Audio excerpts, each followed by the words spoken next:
Rules of engagement. There are a series of 10 questions that will be asked of each of the candidates. They have 3 minutes to answer each of the questions. Shall we begin? First question. And we'll start with Doug Olivan. What is the biggest challenge facing a middle-class family in the district right now? And what specific action would you take in Congress to address it?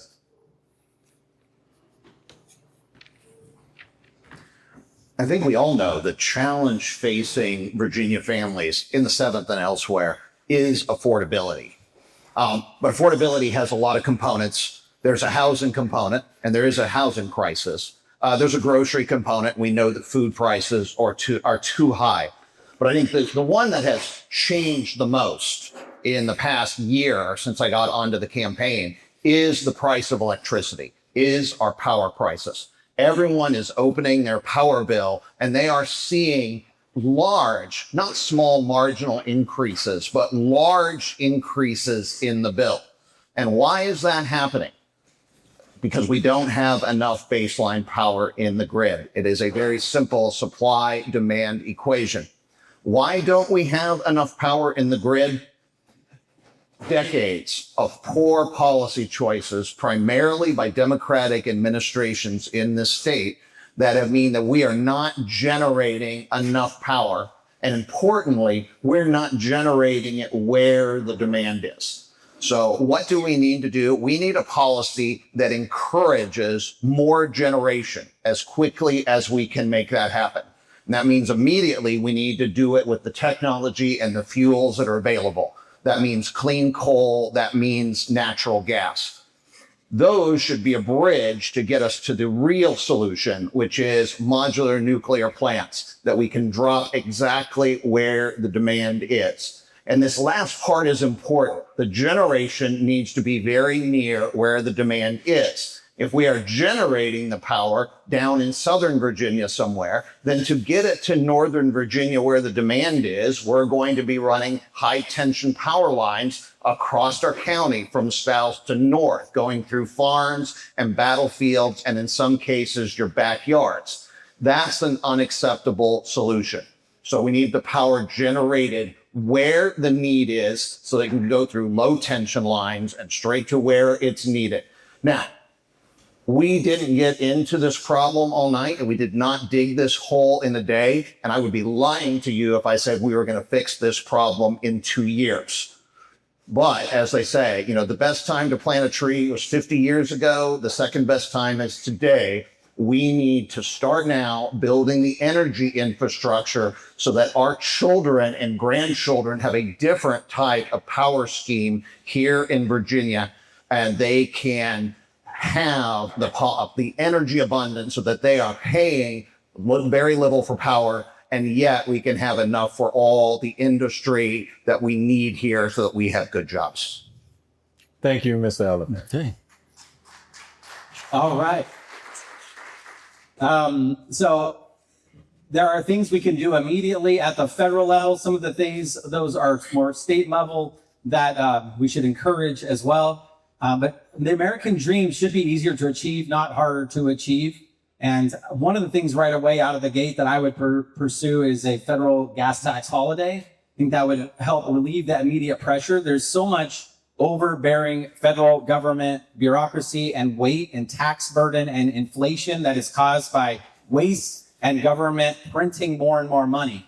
You pull out a dollar bill and you look at it, it looks a little bit smaller than it did a couple months ago. It's because it's actually shrinking in value because the money is being printed so much. It actually feels like your dollar's not going as far because it's worth less because of the federal government overspending, waste, and programs that we need to be more intentional about. And I look forward to talking about that later today. But a federal gas tax holiday is one of those things that we have all like heavy blankets and pressure on our families, on our businesses, because of the overburdening taxes, the regulations, and printing this inflation that's caused by this printing money is contributing to this. And so you relieve that one pressure valve, and that's going to help. That's going to increase our overall economic output and ability for businesses to create, for families to do what families do. And so families are not looking for another handout. They're looking for to be empowered. And so that's what I'd love to do at the federal level. At the same point as well, is families are facing a lot of pressure societally as well. And this rising generation, if you look at the data, are feeling more lonely, more disconnected, and lacking in purpose, especially young males. And there's a pressure against family that we need to get back to encourage across our country, and to celebrate and incentivize strong families, and not families being torn apart or pressured to be pulled apart, or being incentivized or penalized, I should say, for getting remarried as a single mom. You feel like you're going to lose all of your benefits if you get remarried. As a Gold Star spouse, Beth McDonald is a great friend. And if you get married before 55, your spouse who paid the ultimate sacrifice, you're penalized if you get remarried before age 55. There are policies and things that are in place that are putting a lot of pressure on family, both economically and societally, and we can do better.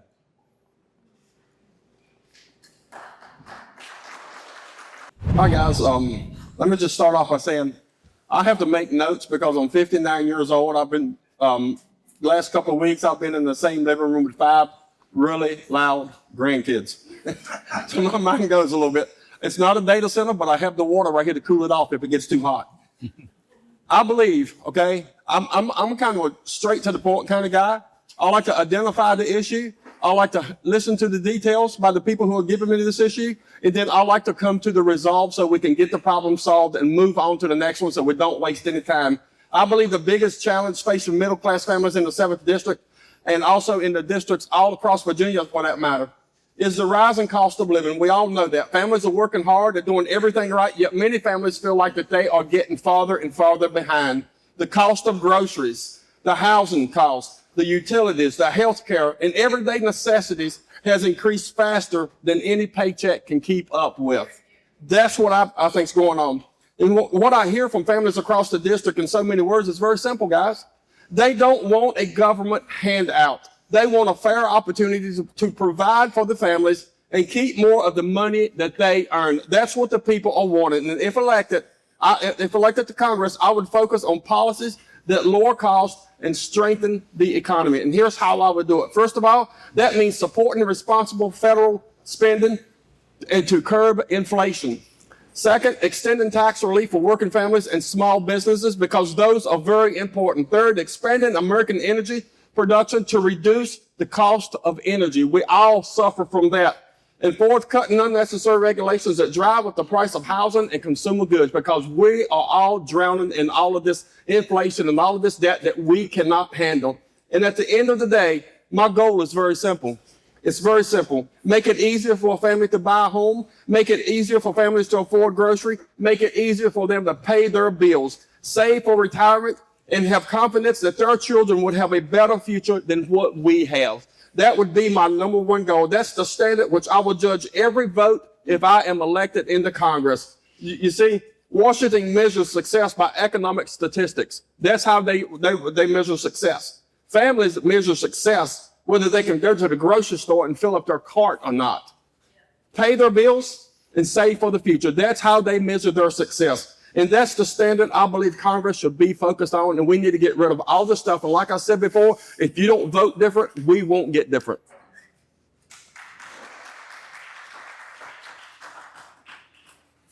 Thank you. That's a good segue into the second question. Second question is, and we will begin with Philip. Many families feel they're working harder but falling behind.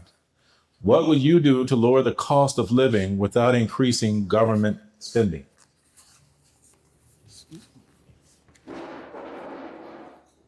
Yeah, the government can't spend its way out of a problem it created by extensive spending in the first place. And fraud, waste, and abuse, I've got to see it inside.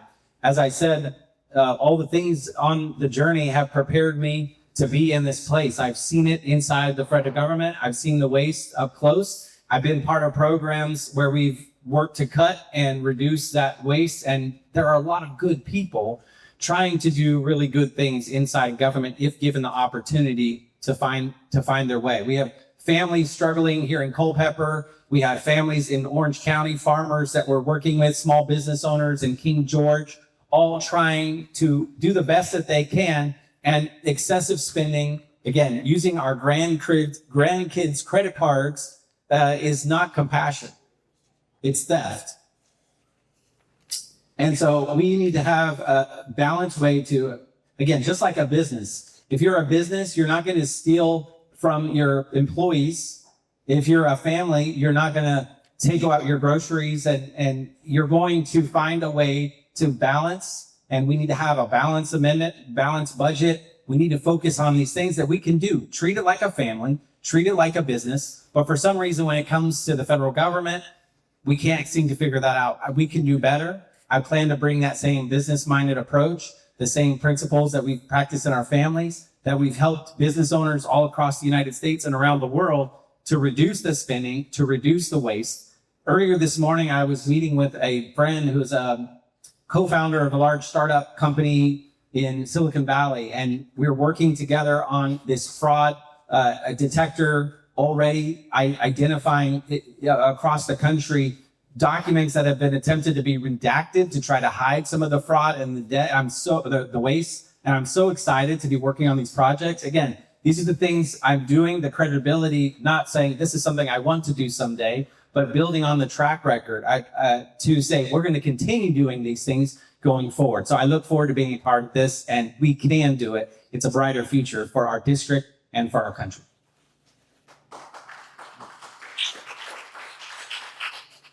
Correct. What would I do to lower the cost of living without increasing government spending? From the events that we've been to in the 7th district so far, we've met a lot of people, and I love meeting new people. I love talking. I like to see where they're standing and where they're at in the moment of life. From the conversations that I've had with these families, many of them feel like they're running the race that they cannot win. They're working longer hours, taking on second jobs, and making sacrifices, yet the cost of groceries, the cost of housing, healthcare, utilities, and transportation continues to outpace their paychecks, as I said before.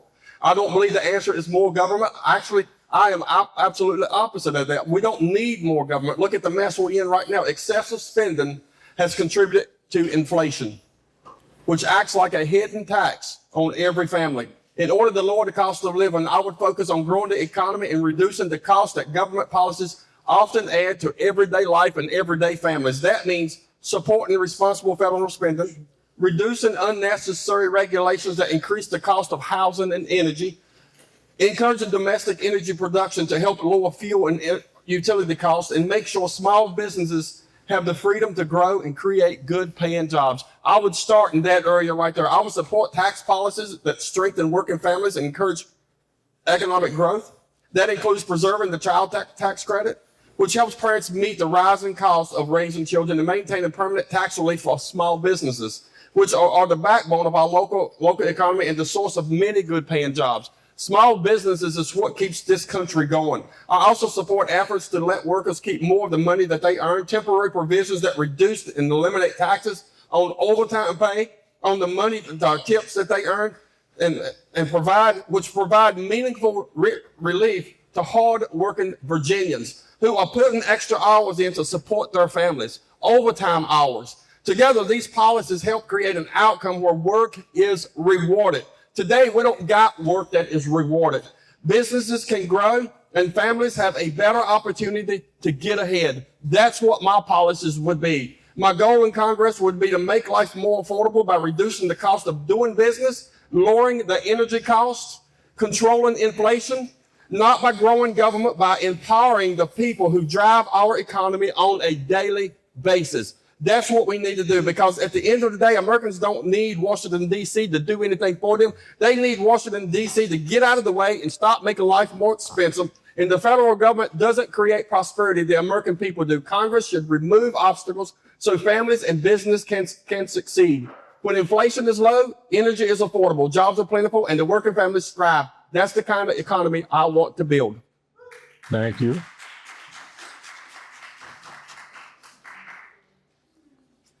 Look, we've seen some great first steps from President Trump's administration. the no taxes on tips, the no taxes on overtime.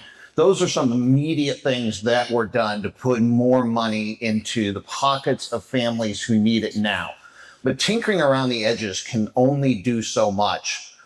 The key to unlocking American entrepreneurship and innovation is a robust round of permitting reform. We don't need to lower regulation. We need to totally revise it. We still permit today as if it were 1970. In the 1970s, the only way to permit something to make sure it was safe, and we do want regulation that keeps us safe. We don't want things out there willy-nilly creating hazards for consumers and neighbors and so on. The only way for them to keep us safe was to be very directive about the way things had to be built. It must be built out of this. It must have this kind of slope to the floor. It must have this and this. And eventually those regulations became very, very thick. And in the 70s, that was probably necessary. There was no internet. There was no AI. There were no sensors. Now we have all of those things. The point of regulation is just to make sure that no one is being harmed and that the product that is coming out of there is safe. We can look at this in a totally new and different way. Let's say it's a processing plant, and we need new processing plants. If you talk to Virginia farmers around here, cattle producers, they have to take their cattle all the way either to Harrisonburg or all the way down to Lynchburg. And if you're starting a new farm, the wait time is a year. People are reserving their times at this slaughterhouse a year in advance. So we need more of that. But anyone who's looked into this at all knows that the regulations for this are extremely onerous, and it takes years to get this started up because of these 1970s style regulations. But look, if I'm opening a slaughterhouse, the public interest is just two things. One, the product that is coming out of there should be clean and healthy. It shouldn't be rotten. There should be no E. coli. There should be no other contaminants on it. And it shouldn't be imposing costs on the neighbors. There shouldn't be stuff contaminating the soil, the water, the air. Short of that, who cares how I build it? We can wire it with the internet. We can put sensors on everything. We can have it continually monitored. That's the way forward. We need to take a very new and innovative look at the way we do permitting. We can cut down the times, we can cut down the expense, and let private markets assume the risk. Mr. Smithers, if you could get only one bill signed into law during your first term, what would it be and why? Please. Then you. If I can get one bill into law, it would be legislation focused on restoring economic opportunity for working families by making key tax relief permanent, reducing unnecessary regulations, bureaucracy, and encouraging American manufacturing and energy production. When families can earn more, keep more, and spend less, many of their other challenges in life will become easier to solve. I believe for many Virginians and Americans as well, that the dream of owning a home, raising a family, saving for retirement, and passing on a better future to all children feels further away than it did just a few years ago. And that's not because people have stopped working hard, guys. It's because Washington has made too many decisions that have increased costs and made it harder for our families to get ahead. The bureaucracy has got to stop. My bill would focus on restoring economic opportunity by doing these several things: cutting wasteful spending, of course, making tax relief for working families permanent, encouraging American energy production, and reducing the regulations that drive up the cost of housing, transportation, and everyday household goods. And I want you to listen carefully, okay? We only get 3 minutes. For those who are hearing this, I did not get into this race to make a bigger government. I got into this race because I believe the government should work for the people again and not the other way around. We pay their checks. They need to work for us. People who get up every morning, go to work, people who run small businesses, people who raise families, and people who keep our communities strong. And to protect, I would also protect senior citizens who rely on their Social Security. As a pastor, as a veteran, and as a small business owner, I've spent my whole life serving people. I've sat across the kitchen table from families who have worried about paying their bills. And I've talked to small businesses across this district and in their own homes who are struggling under rising costs and uncertainty of today. District 7, when you give me this opportunity to serve in Congress, I want to make sure that the next generation inherits an America where hard work is rewarded, where opportunity is abundant, and where the American dream is alive and well. That's the results I strive to achieve. That's the bill I would fight for, because I believe the strength for our nation begins with the strength of our families. And I want you to understand this. The greatest investment we can make is not bigger government. The greatest investment is in the hardworking men and women who built this country and who still believe that the best days are ahead of us. That's the bill that I would push.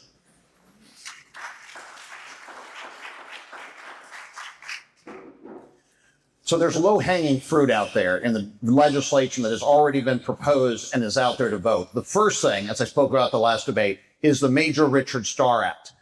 This is an act that makes sure that combat veterans who were severely wounded and had to be medically retired are able to simultaneously draw their disability pay and their earned retirement pay. Today, that is not the case. I believe I saw my friend Rob Ruffalo just walk in here. Rob's the state chaplain for the VFW. I know he was up in Congress all day working this bill, and hopefully this is something that gets past this Congress and I don't need to worry about it. Rob and I were second lieutenants of infantry together more years ago than I care to admit.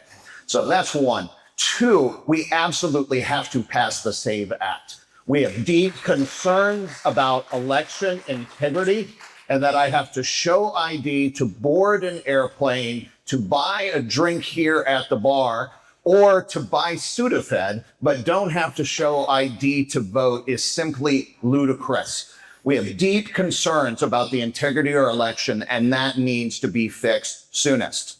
Beyond that, I'll devote myself to building a federal framework for us to fix our energy problem. Now, I'm not going to lie to you and tell you this is going to get fixed in 2 years. This is a complex problem. It has taken us years to get into it, and we're going to have a federal framework, a state framework, and a county framework. And I don't think our current sitting governor is going to be terribly helpful. But we need to get a federal system set up so that when we replace her as governor, that's an applause line, then we can get Virginia on board with an existing federal framework and work very hard to fix our broken energy system here in this state so that you are paying less on your power bill and we're not running electricity lines willy-nilly around the state.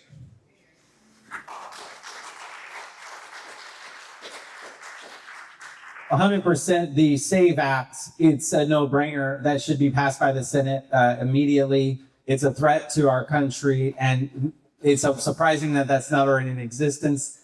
Also, the BUILD Act, I would 100% believe in the power of entrepreneurship to solve the world's biggest problems and reducing regulation and red tape to boost our economy. But if I had to pick one, I would say sitting here as a father in this semi-quincentennial year of our country, thinking about the next 250 years, what it's going to look like, and that 100 trillion number of debt is very serious. It's an existential threat to our survival.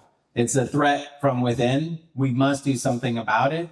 It is not a righteous or compassionate thing to have.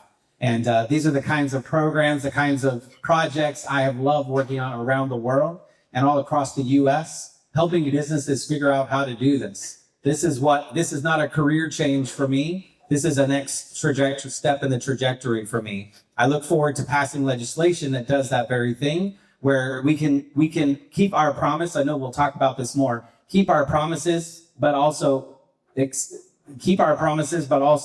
be smart and wise about how we spend. There are great programs. A great friend of mine, Matt Lira, who is the executive director of Invest America. Some of you may have heard of Invest America. They're calling them the Trump accounts. This is a great example of the private sector stepping in where clearly there's a failure in government programs. Surprise, surprise, surprise.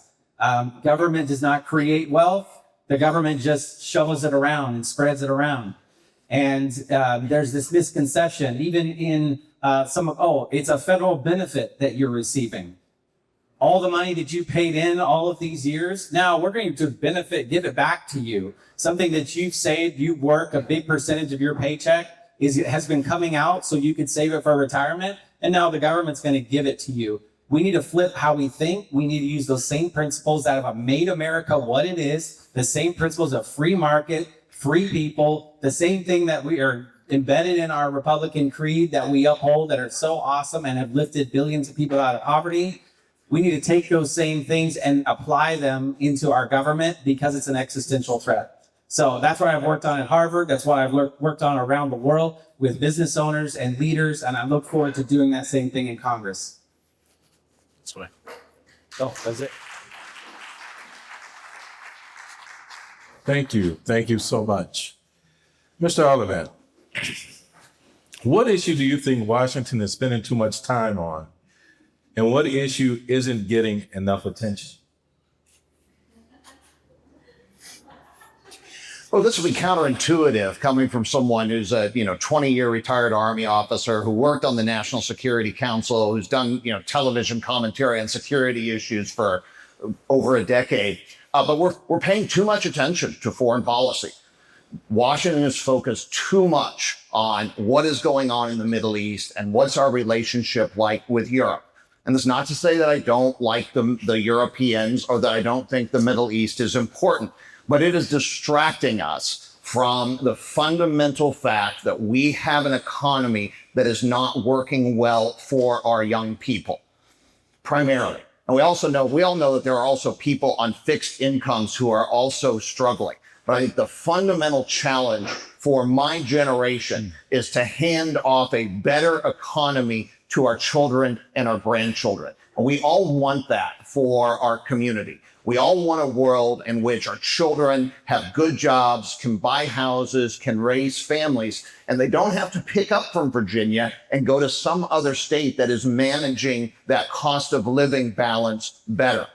That is what Washington needs to focus on. How do we pass on the American dream to our next generation? Because all you have to do is talk to a lot of 20-somethings and you'll find out they don't believe it's still out there, that they don't think that America, the way we think of America, is still possible for them. They don't think they're going to have the kind of lives that we, their parents, I mean, most of us are, of my age here in this room, very few young people. So they don't think we're going to have the lives, that they are going to have the lives that this generation, people in their 40s, 50s, 60s, and older have had.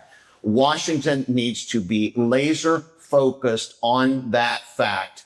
We cannot have our young people lose faith in the American dream. What issue do I think Washington is spending too much time on, and on what issue isn't getting enough attention? First, just let me say, the SAVE Act will pass if we can get some Republicans in the House already that will get off their butts and support the president. I think Washington spends far too much time on partisan political battles and not enough time on solving everyday problems facing the American families. If they were focused on American families, we wouldn't be feeling the financial pain that we're feeling right now. Republicans have got to do their job, and the SAVE Act would have been passed long ago if they were doing their job. Today's members of Congress are focused on winning. They're focused on the next news cycle. They're focused on scoring political points or arguing over the issues that generate headlines, while hardworking American families are wondering, what in the world are we going to do? How in the world are we going to afford groceries? How are we going to afford to pay our utility bills? And how are we going to obtain affordable housing? And how in the world are we going to save for our retirement? It's time that the Republicans stood up and do what they're elected to do and not what the establishment does. The issue that is getting enough attention, that isn't getting enough attention, is the financial pressure being placed on working and middle-class families today. People across the 7th District are working hard, but many feel like they're losing ground. People they don't care about political theater. Talk to the people when you go out in the world today. They don't care about the political theater. They care about getting results. That's what they want to see. And we should be spending more time focused on economic growth, reducing the national debt, strengthening our independence, securing the infrastructure, and working on our electrical grid, supporting small businesses, and creating opportunities for the next generation. Because when it comes time for them to step up, they're going to be taking care of us, and we want to give them the best opportunity that we possibly can. As someone who has spent my life as a pastor, as a veteran, as a small business owner, I've learned that leadership is about solving problems. It's not about creating problems. And the people of this district deserves a representative who is focused less on political drama and more on delivering practical solutions that improve our lives. And at the end of the day, Washington should spend less time fighting with itself and more time fighting for the people who elected them. And congressmen should be fighting for the districts that they represent. And the greatest challenge in Washington, D.C. today isn't a lack of ideas. It's the lack of focus on the people that they were elected to serve. People at home aren't living inside cable news stations. They're raising families, paying bills, trying to build a future, and Congress needs to spend more time focused on those folks.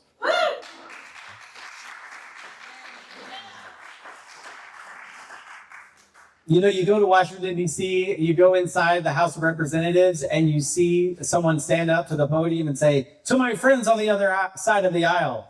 And you look, and there's nobody there. It's an empty room. And I think that's an example of this political theater and drama that is taking over, and this sense of division that is taking over our country, feeling like we can't even have a conversation anymore. And you are different from me, and you have to stay over in that side. We can't talk about the values. We can't talk about the creed. We have to separate ourselves. And in fact, we need to get back to focusing on the issues that really matter to the family. While most folks in Washington are focused on this political theater and division and drama, that people are focused on purpose. I was with Charlie Kirk a month before he was killed. And that was when God started knocking on my wife and our hearts and saying, "Hey, don't forget that calling 15 years ago. Don't forget what's happening on your watch right now." And we talk about this rising generation and searching for the American dream. I'm proof that the American dream is still alive. And since Charlie's passing a month later, it was horrific. And it affected so many. I know many who stayed in their homes and cried for over a week, and families who have been transformed through that experience. And it feels like some days it was years ago, but that was not even a year ago. And there is this desire, the searching for purpose, and the American dream is how you find it. That's in our DNA. Getting back to the problems here by getting together, working together on solutions, building together, unleashing that spirit of innovation and problem solving and entrepreneurship and business that has made this country what it is, that has solved the biggest diseases, cured poverty around the world, helped lift people up, and brought us to outer space and beyond, is because that's who we are. That's the American dream, is getting back to, hey, we can create a better future. That's our DNA. That's our spirit. That's what Congress needs to be focused on at the federal level. And a lot of the issues that have come up tonight are also very local levels, and that's very important. And we do need local level issues and the permitting and things like that. We have to be focused on. That's wonderful. But at the federal level, there are things that we need to do that are going to unleash that creativity across our country and be able to work with our international partners as well to put it's America first is not America only. There's an opportunity for us to grow and lead in the world. And that's what we're going to continue to do. Thank you so much for that. After this next question, we're going to take a 60-second commercial break. But Mr. Harding, getting back to the questions, how would you balance reducing the national debt with protecting programs that seniors and veterans rely on?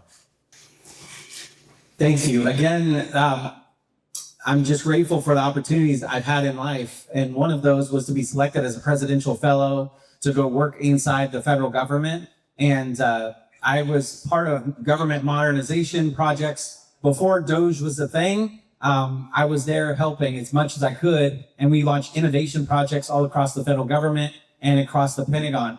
There's so much opportunity here.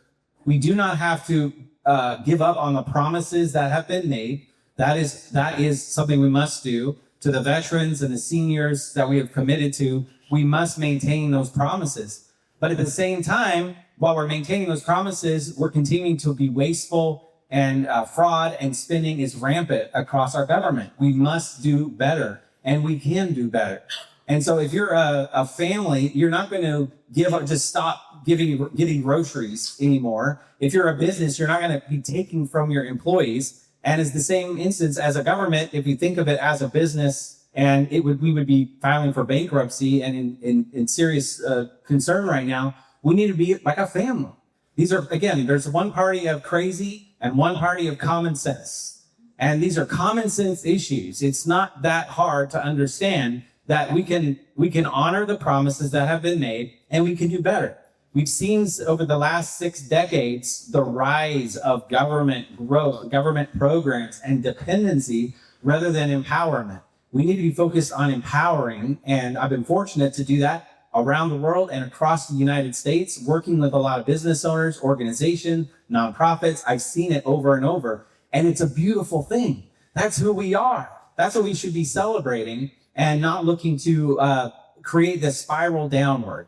And there's opportunity, again, to engage the private sector, to focus on the families as we are here across Culpeper, Orange. We were just out at Madison County, in King George. There are opportunities here to empower these small business owners to create jobs and opportunity that we can lift our economy up. And at the same time, while also tightening our belt as the government. And that's a really big belt, by the way. There's a lot of opportunity here. I've seen it on the inside, and I look forward to continuing that work for you all.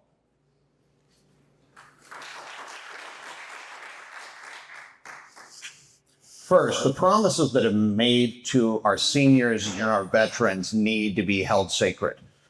Veterans paid for their disability pay and their retirement through selfless service to our country. And anyone who's drawing Social Security now paid into it their entire life. Those were promises that were made, and those are promises that have to be kept. So how do we solve the problem? First of all, we do have to acknowledge we have a huge problem with fraud. Now, this is not blinding news. We weren't born last night. We know that there has been fraud in our government forever. That said, I think we're shocked by the scope, the scale, and the brazenness of what we have seen revealed lately in Minnesota, in California, in Ohio, and now in Virginia Beach. The scope and scale of the fraud is simply beyond the pale, and people need to be held accountable.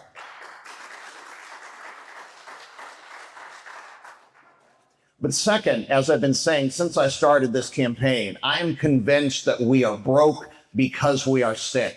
We are a people that have epidemics of diabetes, obesity, autoimmune diseases, hypertension, cancers, autism.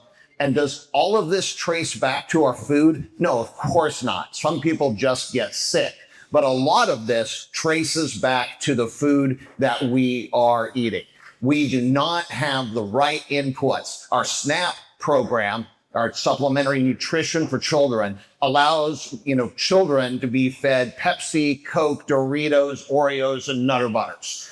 That is madness. We give them free food, and then we're shocked when we have a huge medical bill on the backside.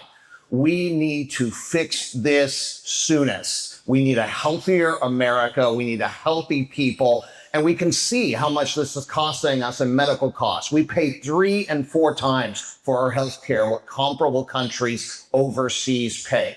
Now, again, is this all because of the food? No, of course not. But is the food a big chunk of this? Absolutely.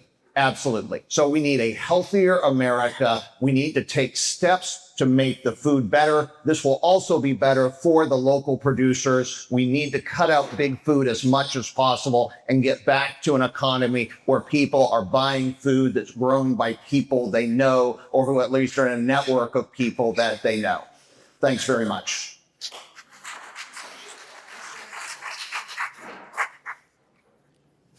Guys, there's a ton of stuff I can say about this right here, but I've got a lot of stuff on this, a lot of information. My wife actually has 2 autoimmune diseases. You're not going to teach people how to eat different. It's just going to be the way it is. And let me tell you why we're broke in America today, okay? The United States owes over $36 trillion in national debt, and because that debt is borrowed money, the federal government must pay interest to people and institutions that own those treasury bonds. I want you to think of it this way. National debt equals roughly over $36 trillion. Annual interest payments on that $36 trillion is $1 trillion per year. That means the federal government now spends more on interest than it spends on major government programs. And that's the cold hard fact. Here's the concern though. Interest payments don't buy anything new. They don't build roads. They don't fund schools. They don't provide veterans care. They don't strengthen national defense. And they're simply not they're not simply the cost of carrying past debt. When we talk about the national debt, we're not talking about a number on a balance sheet, guys. We're talking about more than $1 trillion every year that taxpayers must spend just paying interest on money that the government has already borrowed. That money, that's money that cannot be used to support seniors or veterans or national security, future priorities. If we don't get our fiscal house in order, those interest payments will continue to grow and crowd out the programs Americans desperately depend on. That's the truth. That's why many fiscal conservatives argue that reducing deficit today will help protect programs like Social Security, Medicare, and veterans benefits tomorrow. The larger the debt grows, the more of the budget gets consumed by interest payments. That's true. So how would I balance reducing the national debt while protecting programs seniors and veterans rely on?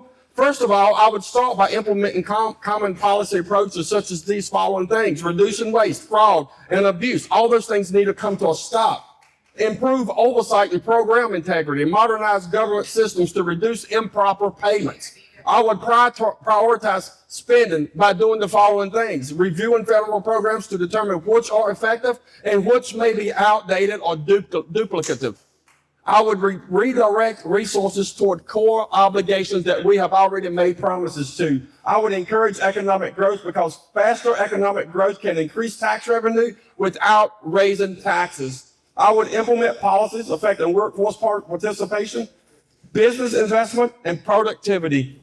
And guys, in preserving veterans' benefits, my oldest son is a disabled veteran 100%. Absolutely, I would protect that. Today, many policymakers argue that benefits earned through military service should be treated differently from other spending categories because they represent commitments that we have made to our service members, and I fully support that same idea.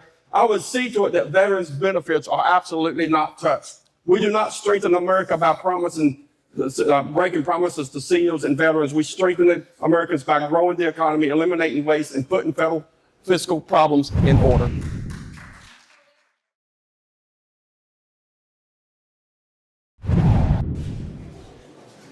Mr. Smithers, what is one position held by your own party that you disagreed with, and why?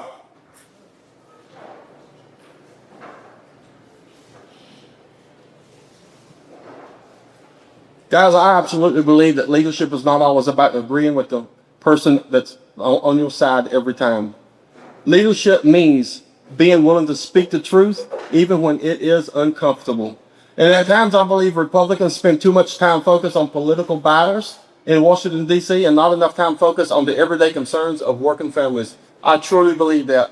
The families I meet across this district aren't waking up every morning worried about the latest political arguments on cable TV.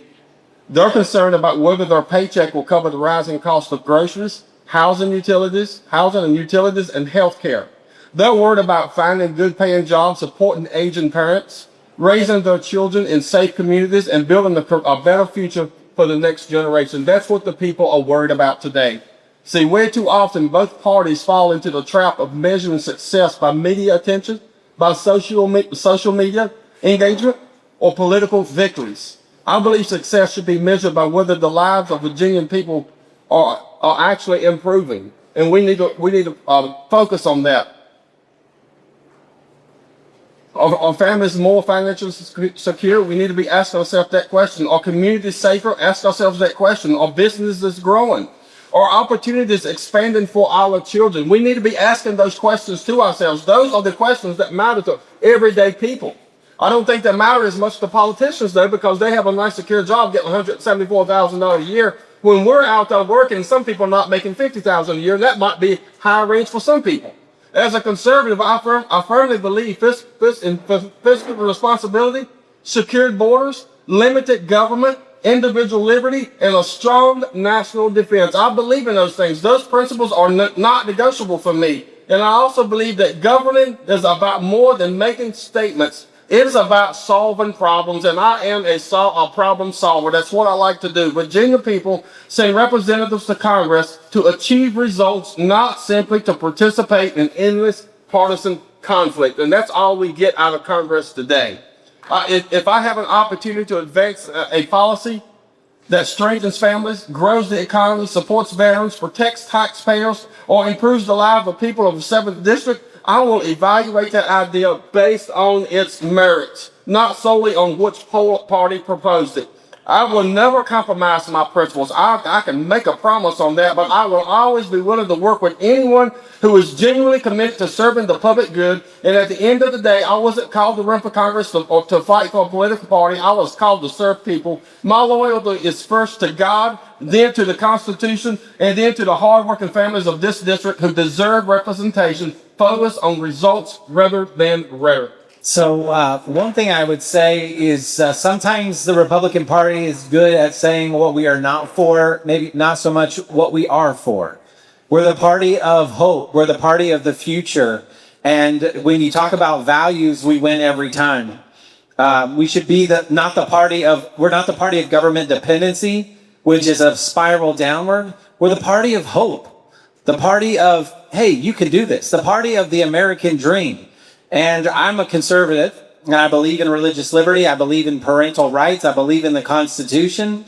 And I believe that we are still the party of the brighter future. Free markets, free people. That's where you see the poverty alleviated, human disease cured. And that's what we should continue to focus on. Across this district, we have a sense of optimism that we can find. That can be who we are. We're the party of optimism, not the party of, well, you can't do that. And fiscal conservatism is not a seasonal or a temporary thing, but we must continue to constantly fight for these values, to continue to show, and I've seen this all around the world. I've talked to people who even have the Trump derangement syndrome, you might say, or a never Trumper. And when you start talking about dreams and you start talking about a brighter future and you start talking about, you know what, it sounds like you are living the American dream. And they stop thinking about what letter is next to your name, or they stop thinking about personalities and they start thinking about the values. We win every time. I think we need to be more on the offensive and talking about what we're for, not just what we're against. And, I'm encouraged to see that happening more. And again, in the conversations, in order to win this district, specifically where we live in Prince William County, in the northeast side of the district, is where we've got to flip the votes. That's where we've lost this seat multiple times. And that's where we're working hard as well. And that's where this message is really resonating with these people. If we're going to win in November, we have to continue to push this message of optimism and a brighter future. That's our American DNA, and that's what we represent.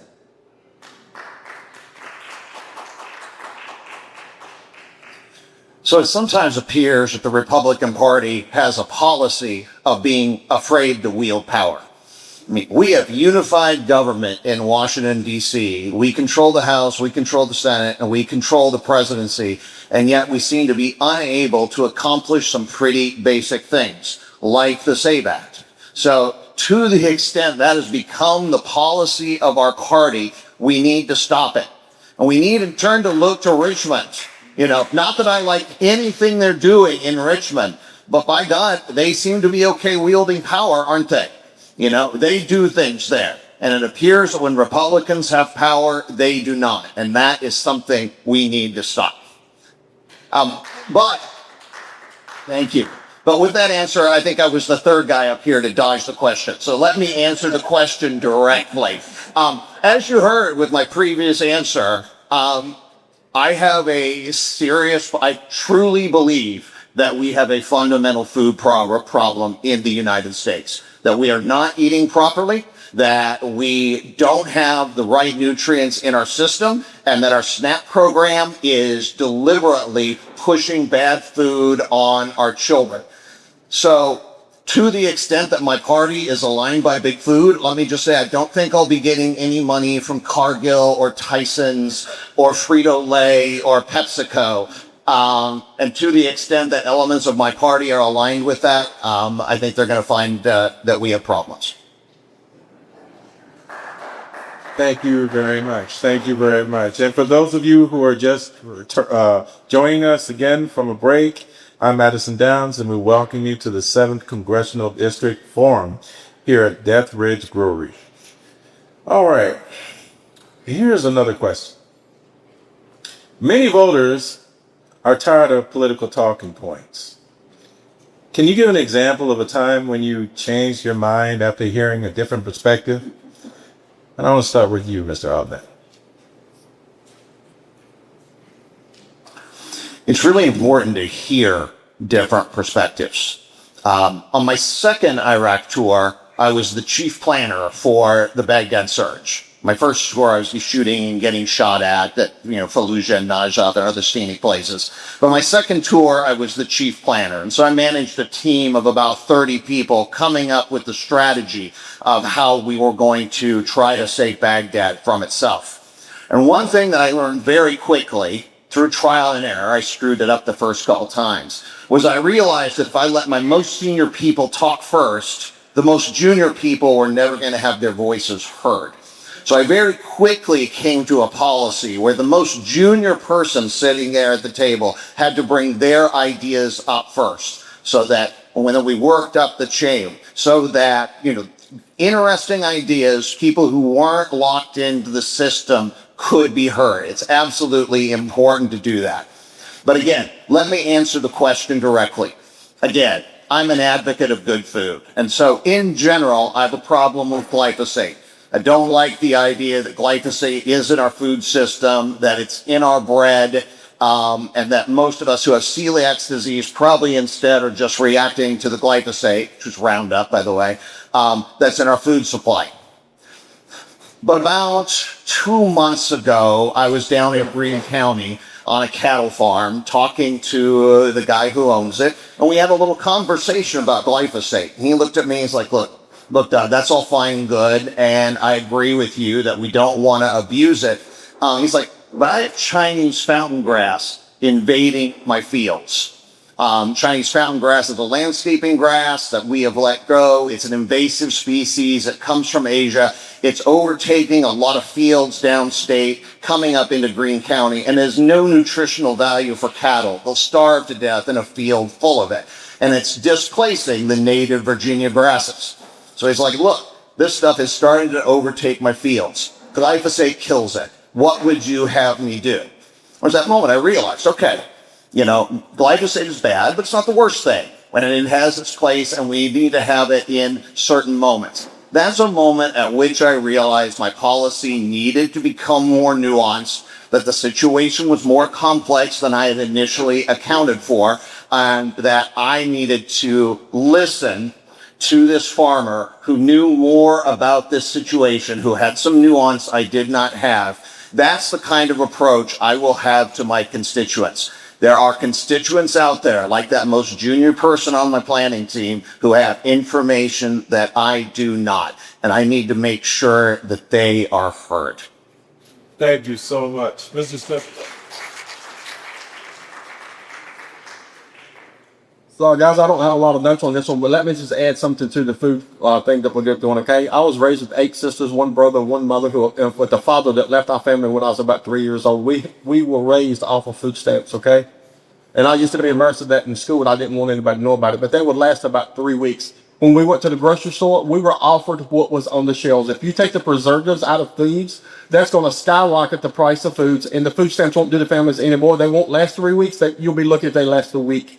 So a healthy food like that is unattainable to hardworking families. It's unattainable for people who have to rely on food stamps. I've lived it, I know it, and it's just impossible. And besides, when we were at UVA for my wife's transplant and her Crohn's disease, the doctor would always say, let me see what the insurance allow us to do. And she couldn't eat nothing without having a flare up. So what are we supposed to eat? Cardboard? So that, to me, I have a different approach on that. It's unattainable, okay? So the question was, media voters are tired of political talking points. Can you give an example of a time when you changed your mind after hearing a different perspective? Let me tell you this. I've learned that listening is one of the most important responsibilities of leadership. There have been many times when conversations with business owners, veterans, and parents and community leaders helped me see challenges from a different perspective. One example involves economic issues. Early in my career, I tended to view many financial struggles primarily through the lens of personal responsibility. While I still believe personal responsibility is very important in life today, listening to working families, single parents, veterans, and small business owners, and senior citizens, it helped me better understand how factors like inflation, healthcare costs, housing affordability, and government regulations can create challenges that hardworking people alone doesn't always overcome. Those conversations didn't change my belief in individual responsibility, but they did broaden my perspective. I came to realize that good public policy should encourage personal responsibility while at the same time removing unnecessary barriers that prevent people from getting ahead. That experience reinforced something that I believe strongly today, guys, and that is that we don't grow by only listening to people who already agree with us. We grow by listening respectfully to different perspectives, weighing the facts, and being willing to adjust our understanding when new information is presented. That's how we grow. And if elected, I won't pretend to know everything because I don't know everything. What you see is what you get. I'm as real as they come. You won't find anybody realer than myself, guys. I will bring my convictions to Congress, but I will also bring a willingness to listen. The people of Virginia's 7th District deserve a representative that is confident enough to stand on principle, but humble enough to learn from other people. Thank you.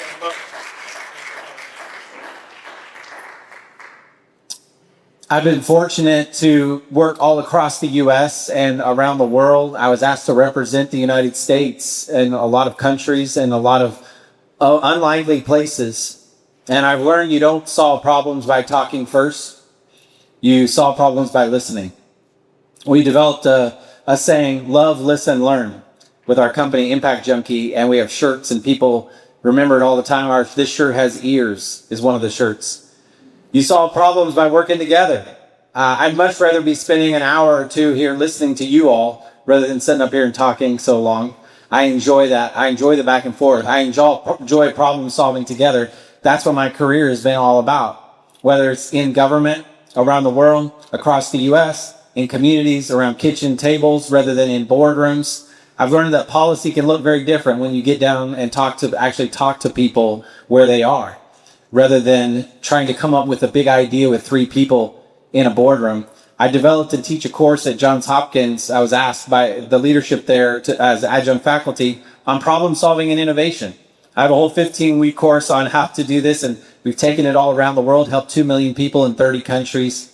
And I remember specifically in inner cities, you look at a homeless person and say, man, they really need a place to sleep. So you give them a place to live. Are you really solving the problem? Do you even understand what the problem is? Is giving them a place to live actually going to help, or could that actually contribute and make it worse? Do they even want that? And I think also from my greatest friend and Xavier, you read throughout the New Testament, he would always ask, do you want to be helped? Can I go to your house? And I think that's a great role model, no better role model to follow than him. And that's exactly the same when it comes to policy. We have to understand the people before we jump to solutions and put band-aids, rather than not helping at best, or at worst, actually making the problem worse. I was at an event this last Thursday with Eugene Vindman and was asked to speak with a room full of veterans and law enforcement. And he got up and talked about how he had given a $1 million check to law enforcement here in the district, and he was touting that as something he had done. Talking with law enforcement after he spoke, after we both spoke that day, he said, the law enforcement said, we didn't actually need those radios. Those radios they just upgraded the radios a year before. And you have this picture of Eugene Vindman standing with a big paper check saying, from Eugene Vindman, $1 million, rather than it's the taxpayer dollars. And you say, don't make the problem worse. Let's love, listen, learn. If you don't give a man a fish, feed him for a day, and teach him how to fish. Maybe you feed him a little longer. But what if you invest and empower the man, help them buy the lake, start a fish hatchery, start a chain of fish restaurants, start a fish professional network across the region? That's what we want to do.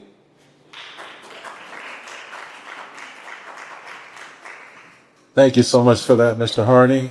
And on that note, Mr. Hardy, what do you believe the federal government's proper role should be in education? And where should decisions be left to parents and local communities?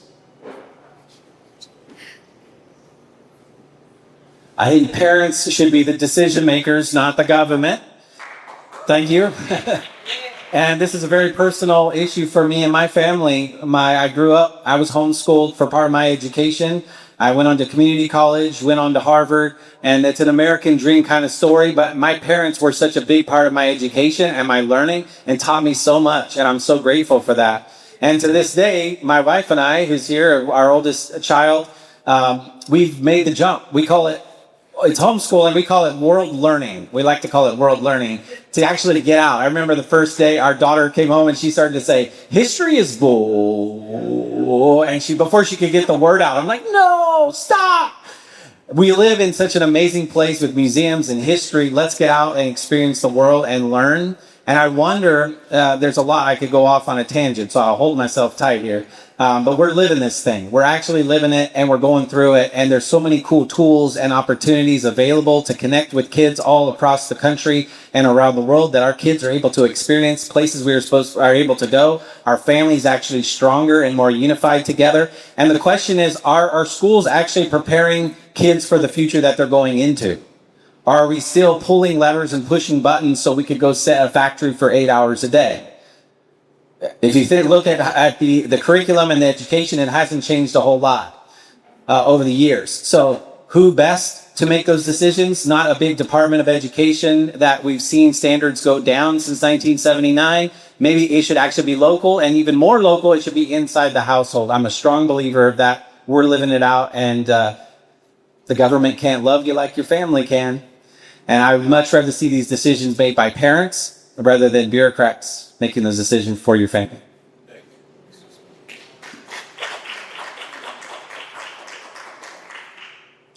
Guys, when I was in my senior year of high school, it was art. We had an art exam halfway through the year, and I walked out and never went back. My art teacher, I didn't have a pencil. I asked my art teacher to borrow it when he embarrassed me, so I walked out and I said, "The heck with this." I now sit with a doctoral degree and 2 master's degrees and a bachelor's degree. I believe the primary responsibility for educating children does belong to the parents, with teachers, local school boards, and communities serving as partners in that mission. The closer decisions are made to the parents and local communities, the more responsible and accountable those decisions become. The federal government's proper role in education should be limited, but also important. Washington can help ensure equal access to educational opportunities, support students with disabilities, provide transparency in how federal funds are used, and collect information that helps states improve outcomes. The federal government also has a role in protecting constitutional rights and ensuring taxpayer dollars are spent very responsibly. However, I do not believe Washington, D.C. should be dictating curriculum, classroom instruction, reading lists, or the values being taught to our children. Those decisions are best made by parents, local educators, and locally elected school boards who understand the unique needs of their communities. And understand this for anybody that needs to hear it. School board members should lead by example and set standards in and out of their homes, because the minds of our children are very impressionable, and we need members of our local school boards who are willing to set standards in and out of their homes when they are representing our children. No doubt about it. And as a father, as a pastor, and as a community leader, I believe parents are the first and most important teachers in a child's life. Parents should have a meaningful voice in their children's learning, the access to educational records, and the ability to raise concerns without being dismissed or being ignored.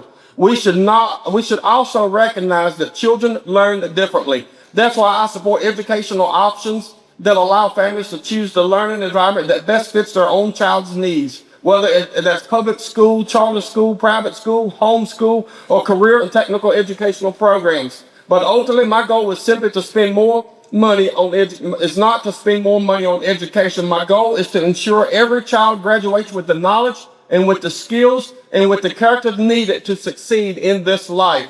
And the best way to accomplish that is by empowering parents, supporting great teachers, and keeping educational decisions as close to the local community as possible. Because here's the bottom line. The federal government should support education, not run it. Parents should direct education. Teachers should deliver education, and the local communities should shape the education. Yeah.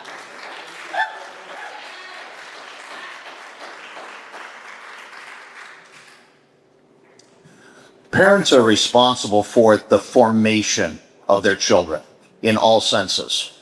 That includes education, but also their medical decisions, their religious education, their ethics, how they participate in sports. Parents are responsible for all these things. And absent gross negligence, those decisions should be respected. Some parents will choose to homeschool. And for those that have the luxury of doing that, that is great.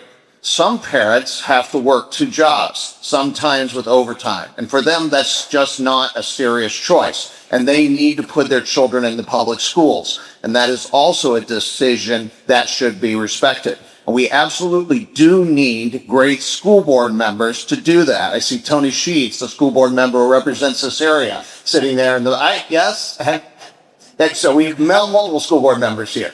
So we need them, yeah, and they do deserve a round of applause. They do God's work, and they sometimes have to get their hands very, very dirty in what they have to do. So all these responsibilities are very, very local. They're on with the family, and then local community should support the family. Now, what is the federal role to answer the question? I think there are 2 federal roles. First, the federal government does occasionally need to step in when a community is simply overwhelmed by its educational needs. I have a sister-in-law who taught in a school district, was actually an administrator, and her community received an influx of over 100 Guatemalan refugees. And these refugees did not even speak Spanish. They spoke an indigenous language. So finding out how to translate things for these individuals was an incredible task. And if they'd had to pay it out of pocket, this would have consumed the entire discretionary budget of this school district. So they needed federal help to bring on the team that could help translate and figure out how to bring in the older kids to translate for the younger kids and so on. But those kinds of things aren't cheap. So that's a role for the federal government when a local community is just overwhelmed by a circumstance outside its control. And then larger than that, the federal government should set some basic standards across the states. What having done first-year algebra means in Virginia should be pretty much the same thing as what having completed first-year algebra means in Idaho or in Texas. Likewise, reading comprehension levels. Likewise, science classes. We should have some basic standards across the state so that employers know what a transcript means and can have some faith in it. That's a federal responsibility, but everything needs to be run locally with the parents in charge. Thank you, gentlemen. Thank you, gentlemen, for those answers. Mr. Olivet, there are always going to be dissenters, no matter what you do. If a constituent who didn't vote for you called your office needing help, how would you ensure they're represented just as well as someone who supported you? It's the responsibility of the representative to represent everyone in their district when it comes to services. Now, obviously, with policy, I'm going to represent this district in the way I'm telling you that I'm going to represent it. That's what you're here to vote on. That's why you're hearing what I believe. If you don't believe in that and you don't vote for me, I'm sorry, I'm still going to do what I said I'm going to do. But if you have a problem with the federal bureaucracy, everyone in this district, male, female, black, white, Republican, Democrat, needs to be treated equally. Everyone should have that kind of assistance from their representatives. Look, that's what this country is all about. I spent election day for the referendum. I spent the entire afternoon just down the street at Jefferson Baptist Church, talking to everyone who came out of that church. Now, were all of them amenable to what I was saying? No, of course not. But I shook everyone's hand. I respected them. I talked to them. I wanted to hear what they thought. That's what representing is all about. It's about having the connection with the people. Now, again, that doesn't mean you compromise on policy. And with policy, what you see is what you get. But when it comes to representation, I'm not going to care how you voted when you walk in that office. I will hope to treat you in a way that even if you didn't vote for me last time, you're going to vote for me next time, because I've demonstrated to you that I care about the constituents in this district. I live here among you. I care about this district. Thank you so much.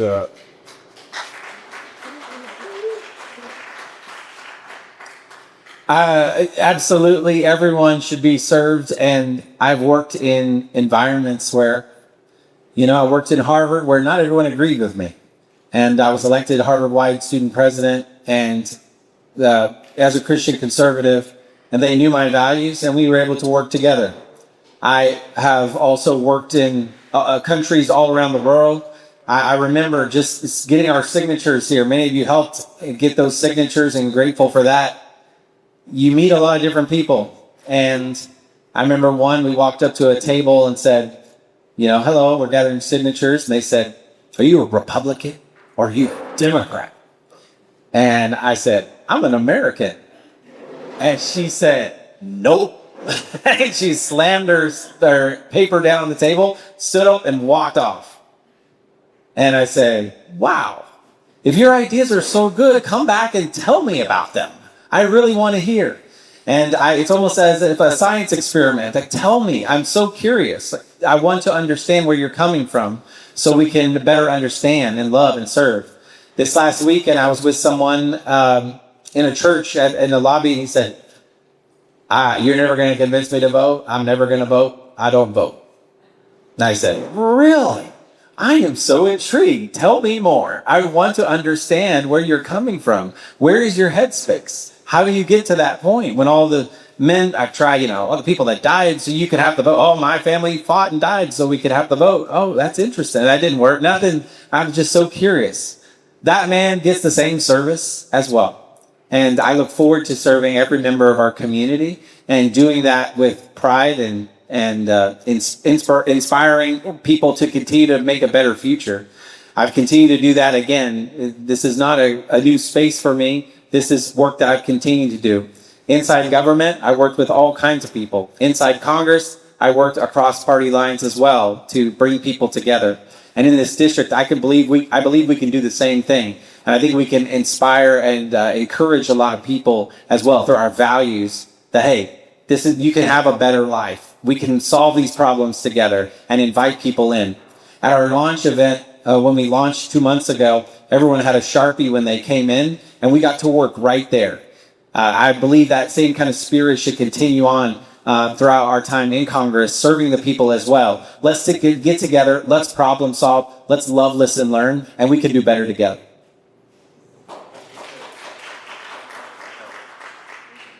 Guys, as you know, I've been pastoring a church for 15 years, and one of the favorite times of me pastoring a church is most of the time around Thanksgiving.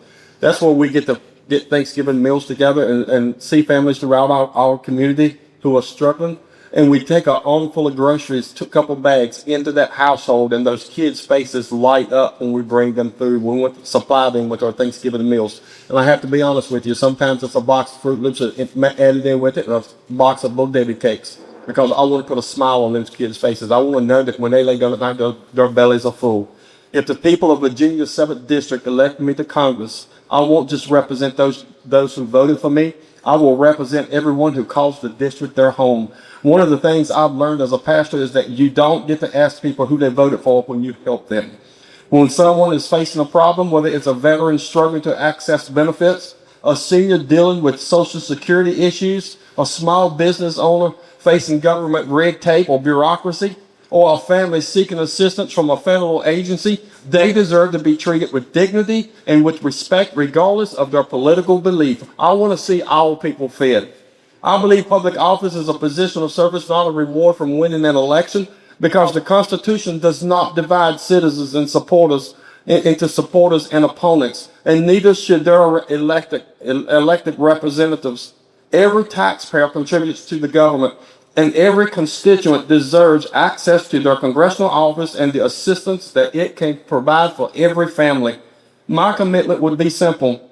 When someone contacts my office for help, they will be treated fairly, professionally, and with the same level of attention, regardless of whether they voted for me, whether they voted for someone, or even if they didn't even vote at all, they will still get the same type of respect. The question my staff and I will ask is not how did this person vote? The question will be this: how can we help you? We may not always agree on every policy issue, guys, and that's part of living in a free society. That's just the way it is. But I believe we can disagree politically while still serving one another as neighbors and fellow citizens. In a time when our country feels increasingly divided, and it definitely is, I think Americans are looking for leaders who can stand firmly on their principles while treating every single person with respect. And at the end of the day, if I am elected, I will take an oath to serve the people of this district, not just a political party, not a special interest group, and not just those who supported my campaign. My responsibility will be to every single person needing help. Campaigns are about earning votes. Government is about serving people. The oath of office doesn't distinguish between supporters and opponents. If I had the privilege of serving, every constituent will receive the same respect, the same attention, and the same commitment.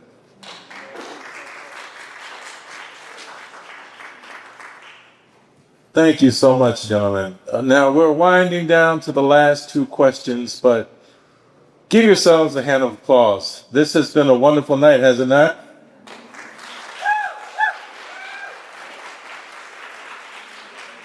I'd also like to thank the workers here from Dethridge for being so hospitable to us and taking care of us. Please give them a round of applause. All right, the last two questions. Mr. Hardy, 4 years from now,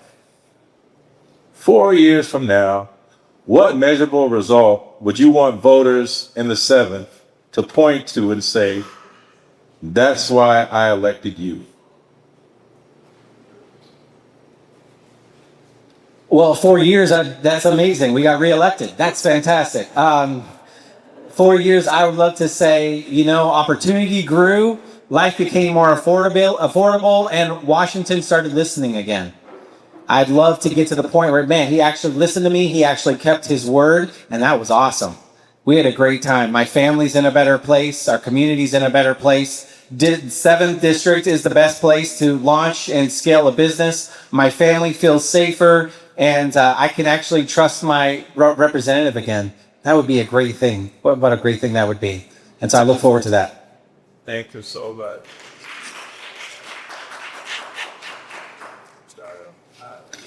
There are a few key promises I will have kept. I will have voted for the Major Richard Starr Act. I will have voted for the SAVE Act if neither of those are passed before I get to Congress. So those are a couple of tangible things you can hold me to. Beyond that, I will have worked very hard, as I said, set up a framework, a regulatory framework that will allow us to fix our energy problem. Again, I'll be a small cog in a large wheel. All I can do is work my piece, but that's what I'll be devoted to. More importantly, you'll have from the 7th District a representative who's not simply a puppet of whoever the party leader is. So many of our politicians simply go there and they're just along for the ride.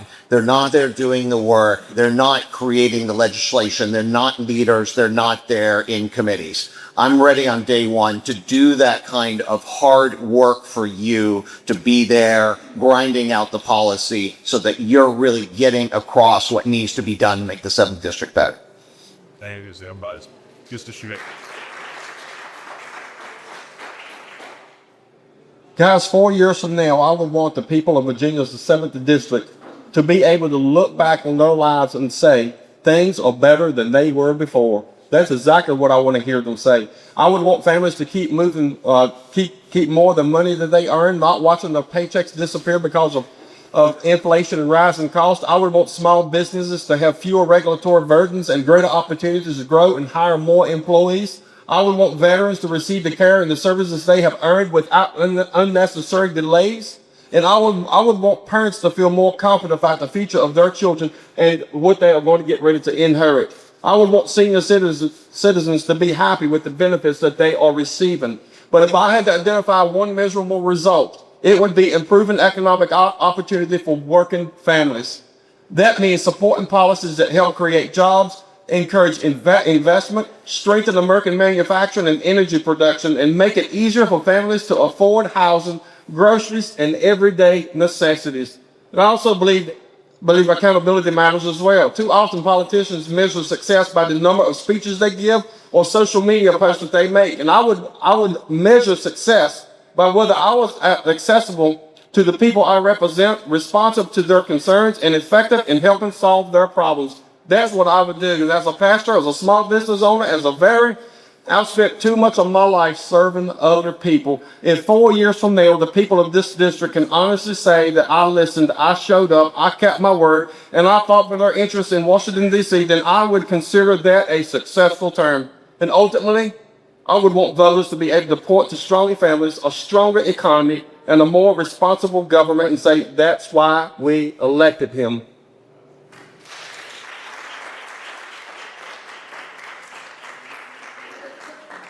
Round of applause, please, for all three candidates. Thank you. The last question, and in closing, why should a Republican primary voter choose you instead of the person standing next to you or sitting next to you?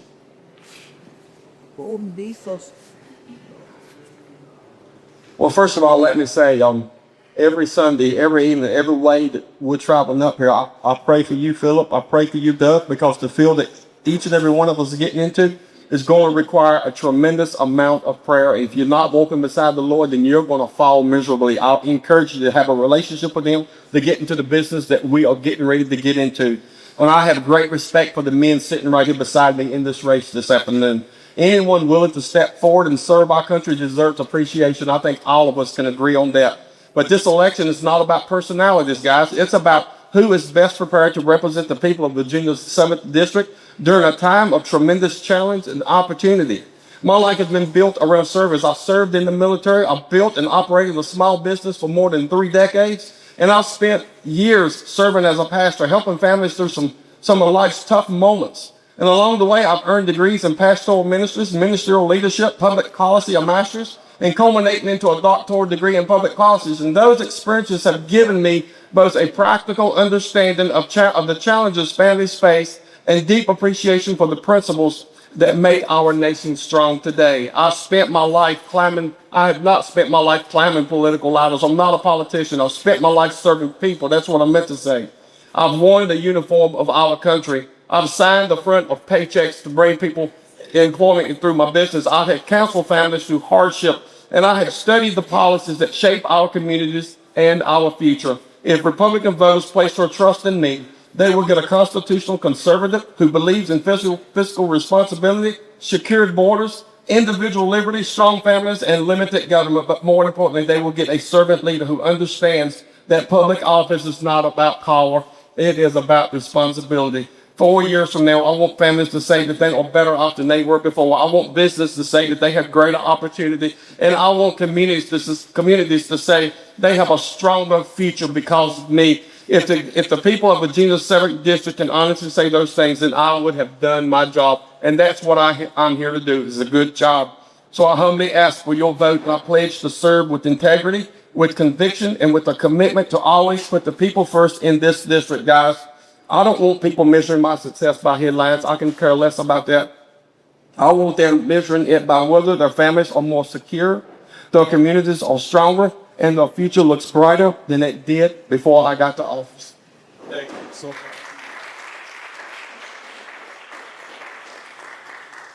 Well, first off, thank you again for organizing this. Thank you for the team. This is fantastic. And thank you all for being here so long. It inspires me to see you care so much for our country, so much for our district. It's an honor to be here with you all, and thank you to the two gentlemen here on the stage with me tonight. A lot of people say politics means poly, meaning many, and ticks, meaning blood-sucking creatures, which maybe some days it feels that way, but it's actually the root means the affairs of the city and the affairs of our country, and that's what I feel called to. You will not find a man who's going to work harder for you to make sure you're better off in 2 years from now. I'm not a politician in that traditional sense. I am a businessman. And I'm going to bring those same abilities and experience that God has given me over the short 42 years of my life to represent you well.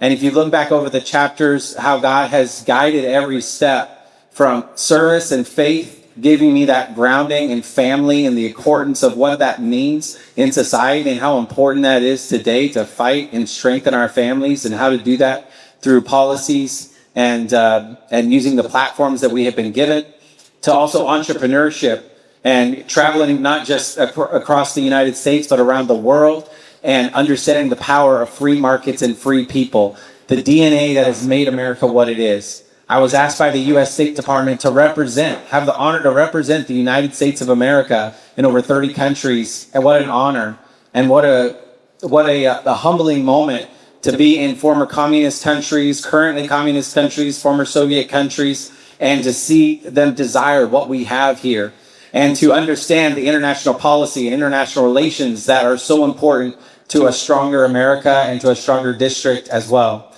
And as a father, I continue to fight for family. My most important job as a husband and a father, I continue to fight and continue to work for you all. My background in policy and my time in Congress, I understand how to work to get legislation passed. I understand how to work across the aisle. My time in government, I understand what it's like to work inside at the heart of the government. I've worked in those rooms. I've seen people that want to be in power. I'll never forget that moment when I raised my right hand and swore that oath to this Constitution to uphold it. And I will continue to do that for you, to continue to fight for you all. And I would be honored to have the opportunity to be your humble and obedient servant, as my friend George Washington here would say as well. And I'm so fortunate to be living in the same district where he grew up in. And if you haven't seen Young Washington, I encourage you to get out and see it. It's such a great film, and it's really big on Virginia. And I look forward to carrying that torch and continuing to represent you and to serve you. God bless. Well, I think because I'm the only non-pastor on the stage, I need to stand just to even that out a little bit. So, it's been such a great honor to be here with you tonight, and I have to thank my wife Sabrina for everything she's been putting up with as we launch on this campaign for the 7th District. 3 reasons I think I'm your candidate. First, I live among you. I know you. I know your concerns. I'm at the library with Tony. I see Christine and Jen at the farmers market, campaigning for the party every Saturday morning. I see Joe Short, who I think left at halftime at every ribbon cutting, and Austin and Aiden behind the bar serve me drinks with my dog here almost every weekend. I know this place. I'm one of you. I want to serve my neighbors. Second, I'm a rock solid conservative. You know, my doctorate was funded by conservative organizations over 25 years ago. I worked in the Bush administration. I have a long and consistent record of standing for conservative principles in and outside the military. And that's why I've been endorsed by so many of your leaders, by Senator Bryce Reeves, by delegates Karen Hamilton and Phil Scott, by the Homeschoolers United Against Government Overreach, by American Vets Votes. All these conservative organizations focused here on Virginia have recognized that I am the candidate to best serve this district and stay solid to conservative principles for the 7th District. And finally, I'm ready on day one. I've worked at the highest levels of government. I was a director on the National Security Council, a lieutenant colonel in the Army. I served my country in combat. I was at Najaf Cemetery. I was at 2nd Fallujah. I know what it's like to lose friends in combat. I understand the seriousness of those kinds of decisions. I'm ready on day one to bring policy to you. And that's why I'm humbly asking you to send me to Congress to serve you, my neighbors of the 7th District. God bless you. God bless the Commonwealth. God bless the United States of America. Thank you very much. Please give them all a round of applause.